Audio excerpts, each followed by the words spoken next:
Imagine starving yourself for years, on purpose. Not for a diet, not for enlightenment, but to turn yourself into a mummy.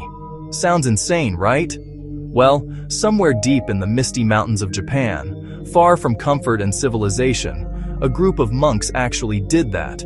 And they weren't cursed, murdered, or accidentally preserved, they volunteered.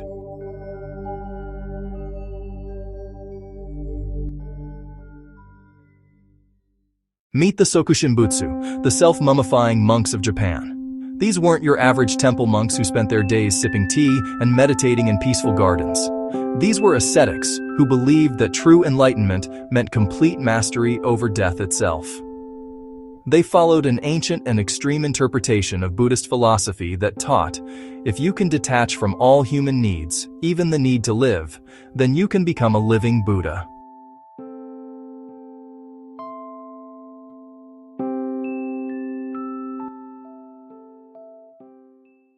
The origin of this haunting practice can be traced back over 1,000 years to the teachings of Kukai, also known as Kobo Daishi, the founder of the Shingon sect of esoteric Buddhism in the 9th century.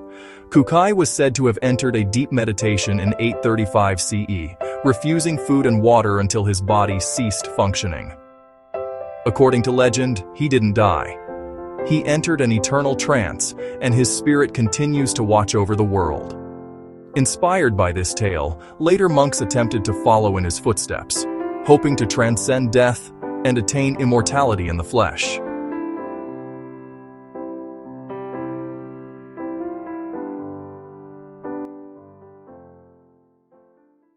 The process of self-mummification wasn't a single act. It was a slow, methodical ritual that could take over a decade. The monks lived in isolation, often in cold, mountainous temples like those found in the Dewa Sanzan region of northern Japan, where snow could bury entire shrines for months. The isolation wasn't just for peace and quiet. It was essential for focus. The mind needed to be trained to ignore hunger, pain, and even the instinct to survive. For the first few years, they began the Mokujikigyo, or tree-eating training.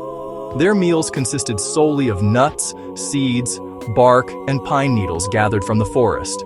It was a spiritual cleanse, one that reduced body fat and moisture. Fat decomposes quickly, so the less of it, the better the odds of preservation. But this diet wasn't just about physical change. It also symbolized a total rejection of worldly pleasure. Eating bark meant abandoning comfort, quite literally chewing on humility.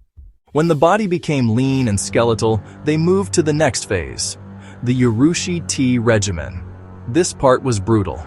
The Urushi tree, known for its sap that turns into lacquer, produces a substance that's toxic to humans.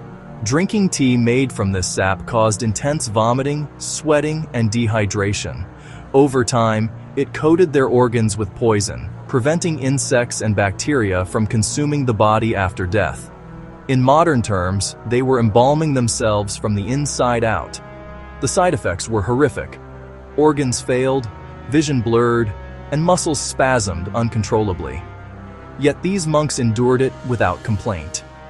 To them, pain was proof that the mortal self was fading and the divine was taking over. The Urushi sap also hardened their skin, making it resistant to decay. Essentially, they were preparing to become their own tomb. As years passed, they would meditate in freezing caves or underground cells, enduring brutal winters with nothing but thin robes. Some monks wrapped themselves in wet cloth and sat in the snow to meditate, allowing the fabric to freeze around them as a test of willpower. Others fasted for months on end, drinking only small amounts of salt water or melted snow to stay conscious long enough to continue their prayers.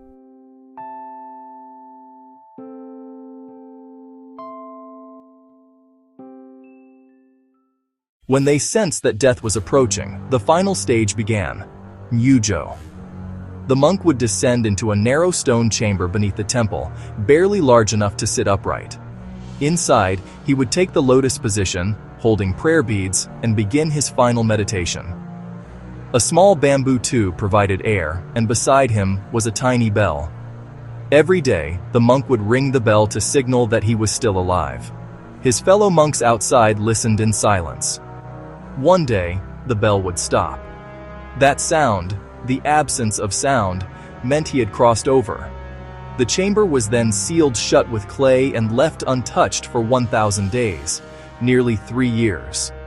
After that time, the tomb would be opened and the monk's body examined. If perfectly preserved, he was declared a Sokushin Butsu, a Buddha in the flesh. His body would be carefully cleaned, dressed in robes, and enshrined for worship. If decomposition had occurred, his remains were respectfully buried, and his attempt was still honored as an act of devotion. One of the most famous of these monks is Shinyokai Shonin, who achieved mummification in 1783. His body is still preserved today at Dainachibo Temple in Yamagata Prefecture. He sits cross-legged in meditation, his facial features remarkably intact, his skin tight and leathery like ancient parchment. Visitors describe the eerie sensation of feeling watched, as if his eyes, though closed, still perceive the living. Another notable monk, Tetsuryu-kai Shonin, successfully mummified himself in 1878, decades after the Meiji government outlawed the practice. His dedication defied the law and became a symbol of spiritual resistance against modernization. In his final years, he reportedly told his disciples, "The body is not to be feared. It is the spirit that defines the eternal." Historians estimate that hundreds attempted self-mummification, but only about 24 succeeded. The process demanded years of patience, solitude, and unimaginable endurance. Some monks attempted it multiple times, restarting their fasting and training after failed attempts.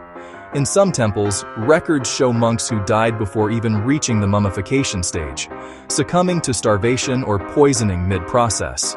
Their sacrifices were still celebrated as acts of divine faith.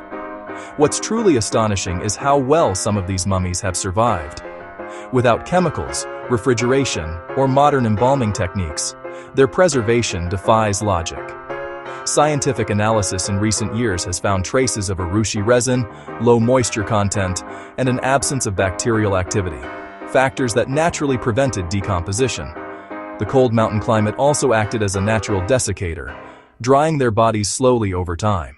Many Sokushin Butsu are still displayed in temples across Japan, such as at Kaikoji, Nangakuji, and Hanmyoji. They're often dressed in ornate robes, with glass cases protecting their fragile forms. Some temples even change their robes periodically, treating them like living deities rather than corpses.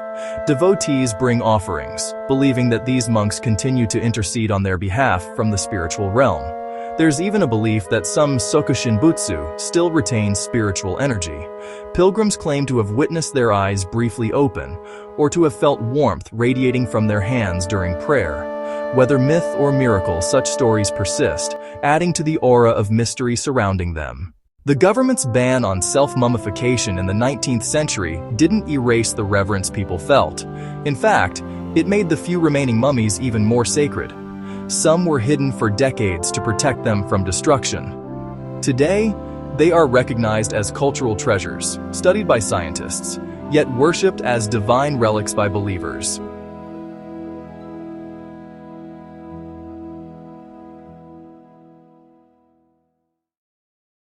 From a spiritual perspective, the Sokushin Butsu weren't seeking death. They were seeking permanence. In their eyes, the human body was a vessel for enlightenment. By stripping it of weakness, hunger, and corruption, they believed they could ascend beyond the cycle of birth and death, achieving a perfect union with the universe. And though centuries have passed, their message endures. Enlightenment isn't just about peace, it's about discipline, sacrifice, and absolute surrender of the self. They challenged nature, defied decay, and left behind an unspoken question for all who gaze upon them. What does it truly mean to conquer mortality? Because in their eerie stillness lies a paradox: life within death. Their bodies may no longer breathe, but their presence continues to stir something deep within those who see them. The Sokushin Butsu are more than mummies. They are reminders of how far belief can stretch the boundaries of flesh and how devotion can make even death. Pause. This is Earthniverse, slowly building a video nature encyclopedia. Stick around, subscribe, and let's explore together.